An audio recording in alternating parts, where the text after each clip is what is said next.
We all grew up with nursery rhymes, those catchy little verses parents and teachers sang to us.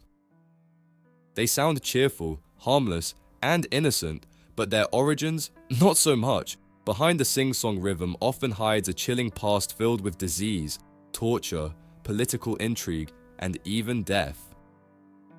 What was once a way to pass down dark truths became disguised as playful songs for children. Today, we'll peel back the layers and uncover the disturbing stories that gave birth to these familiar rhymes. Let's count down the sinister history hidden in songs you thought you knew. Number 9, Ring Around the Rosie. You probably sang Ring Around the Rosie, a pocket full of posies on the playground without a second thought. But many historians believe this innocent rhyme is rooted in one of the darkest chapters in human history, the Black Death. Between 1347 and 1351, the plague wiped out nearly a third of Europe's population. The words take on a chilling new meaning when seen through this lens. Ring Around the Rosie refers to the red, circular rash that often appeared as the first symptom of infection. A pocket full of posies points to the desperate habit of carrying fragrant flowers or herbs to mask the overwhelming stench of death and decay. The line ashes echoes mass cremations of plague victims, or, in some versions, the sound of sneezing, a grim sign the disease had taken hold. And of course, the final line, "We all fall down," becomes a haunting reminder of the sheer mortality of the era. Now, it's worth noting that some scholars argue the rhyme didn't appear in print until centuries later, so the Black Death connection might be more myth than fact. Still, the eerie parallels are hard to ignore, and they've cemented Ring Around the Rosie as one of the creepiest examples of childhood innocence hiding historical horror. Next time you hear children laughing and circling to this tune, remember behind the sing-song voices lies a rhyme born from humanity's greatest nightmare. Number 8, Mary, Mary, quite contrary. On the surface, Mary, Mary, quite contrary. How does your garden grow sounds like a gentle rhyme about flowers and gardening, but many historians see it as a veiled reference to one of England's most infamous monarchs, Queen Mary, better known as Bloody Mary. Mary earned that title in the mid-1500s after orchestrating the brutal persecution of Protestants in her quest to restore Catholicism.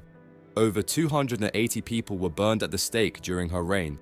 In this context, the garden in the rhyme isn't filled with flowers, it's a cemetery, growing with the graves of her victims. The silver bells and cockleshells aren't charming garden decorations either. According to some interpretations, they were nicknames for instruments of torture used on those accused of heresy. The seemingly innocent imagery becomes horrifying once you realize it points to chains, screws, and devices designed to break the human body. The rhyme's sing-song rhythm hides a chilling subtext. It's less about gardening and more about religious terror. Children may have chanted it without fear, but adults would have recognized the dark allusions to a bloody era in English history. Whether the rhyme was originally intended as direct political commentary or not, its disturbing undertones continue to echo the legacy of a queen remembered for executions and fire rather than flowers. It's a reminder that even something as simple as a nursery rhyme can double as a coded critique of tyranny. Number 7, London Bridge is Falling Down. Few nursery rhymes are as universally known as London Bridge is Falling Down. Children sing it joyfully while locking arms and trapping friends in the game, but its origins are anything but playful.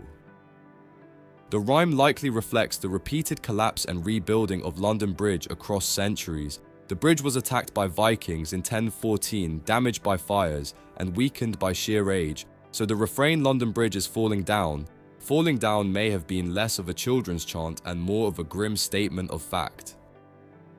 But darker theories suggest something more unsettling. Some folklorists believe the rhyme hints at ancient superstitions of human sacrifice. In medieval construction, there was a widespread belief that burying a living person, often a child within a building's foundations, would keep it standing strong. While there's no hard evidence of such rituals at London Bridge specifically, the haunting idea lingers that the rhyme is echoing whispers of blood beneath the stone.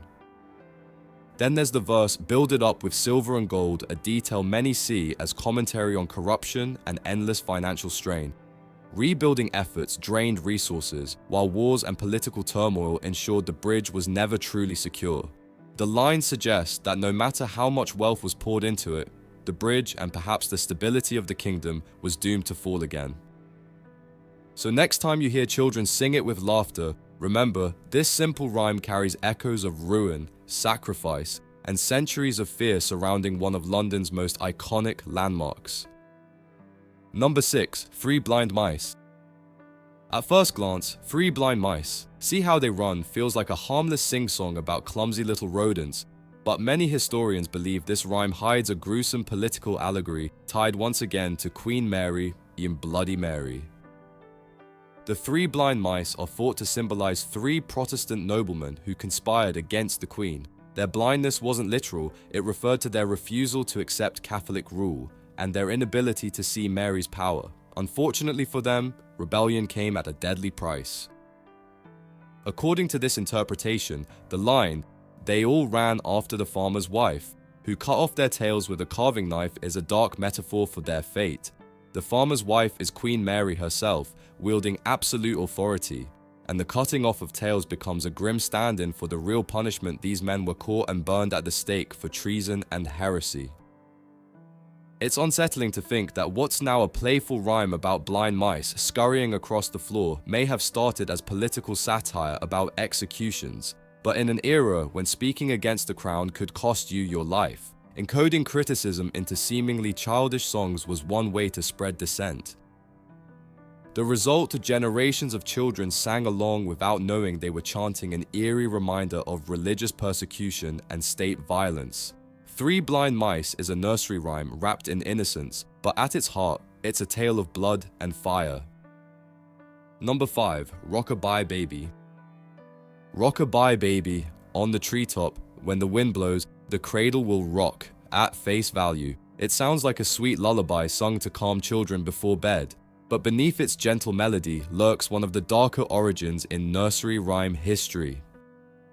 One theory ties the rhyme to the turbulent politics of 17th century England. The baby in the treetop is thought to represent the infant son of King James II, a Catholic monarch whose rule was under constant threat. According to the story, many suspected the baby wasn't truly his child at all, but a political plant smuggled into the royal family to secure a Catholic heir. The wind and cradle may symbolize the instability of his reign, while the chilling final line down will come baby, cradle and all echoes the eventual collapse of his dynasty during the Glorious Revolution. Others see the rhyme as a broader metaphor for the fragility of power itself. Thrones, like cradles, can seem safe and secure until one strong gust of political unrest sends everything crashing down. It's eerie to imagine mothers whispering these words to their infants, not as innocent bedtime songs, but as veiled commentary on treachery, usurpation, and the downfall of kings. What's meant to soothe actually reflects deep anxiety, the knowledge that power, like a cradle balanced in a tree, can fall at any moment. Rockabye Baby isn't just a lullaby, it's a warning that even the mightiest crowns can topple when the winds of history blow too hard. Number 4. Jack and Jill. Jack and Jill went up the hill to fetch a pail of water, a playful rhyme kids chant while skipping along, yet some historians argue it's soaked in blood and politics. One interpretation links the verse to ordinary life in medieval England. Water was heavily taxed, so the innocent-sounding trip up the hill may have been a sly jab at burdensome levies on everyday essentials. In this reading, the tumble down the hill becomes a metaphor for the weight of taxation breaking common folk. But a darker, more famous theory ties Jack and Jill to the French Revolution. Jack is said to represent King Louis XVI, while Jill stands for his queen, Marie Antoinette. When the rhyme says Jack fell down and broke his crown, it's chillingly easy to see the symbolism, Louis XVI literally losing his head to the guillotine in 1793, and Jill came tumbling after. That would be Marie Antoinette's execution just months later.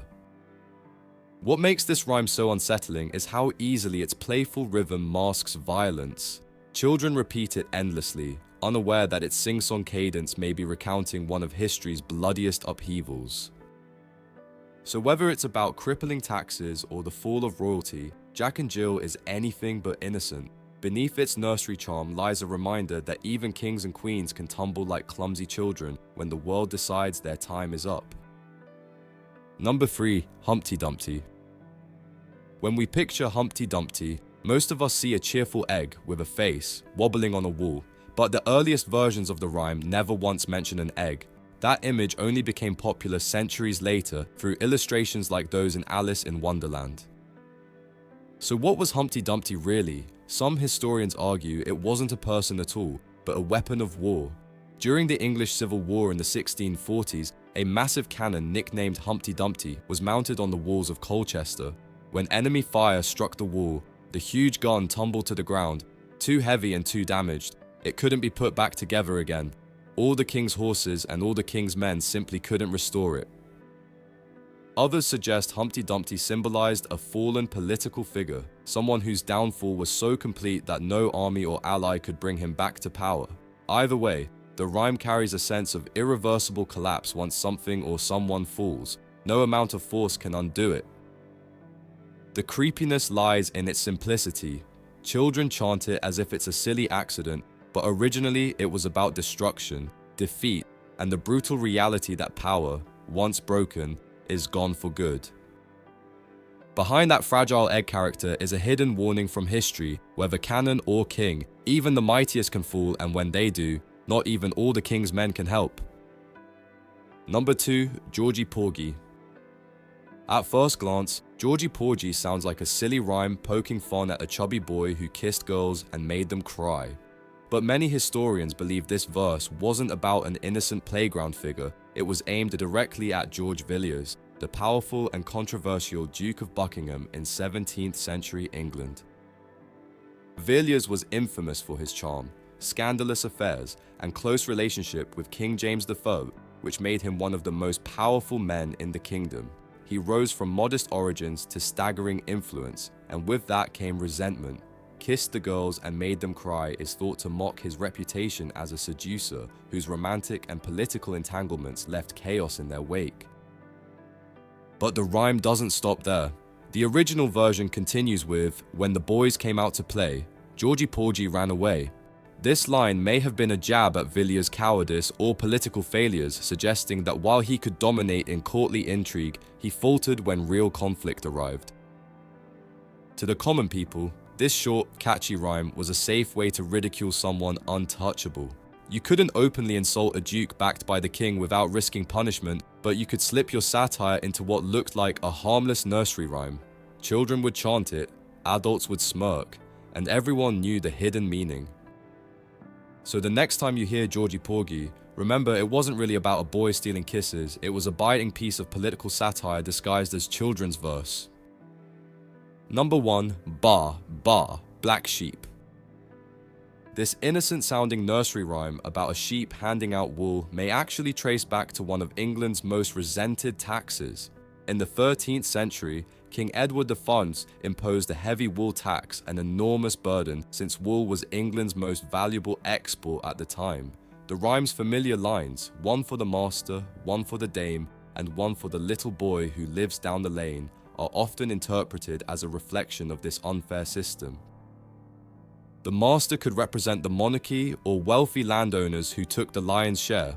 The dame may have symbolized the church, which collected its own tithes, and the little boy at the end, he was left with nothing but scraps, embodying the common people crushed by taxes and inequality.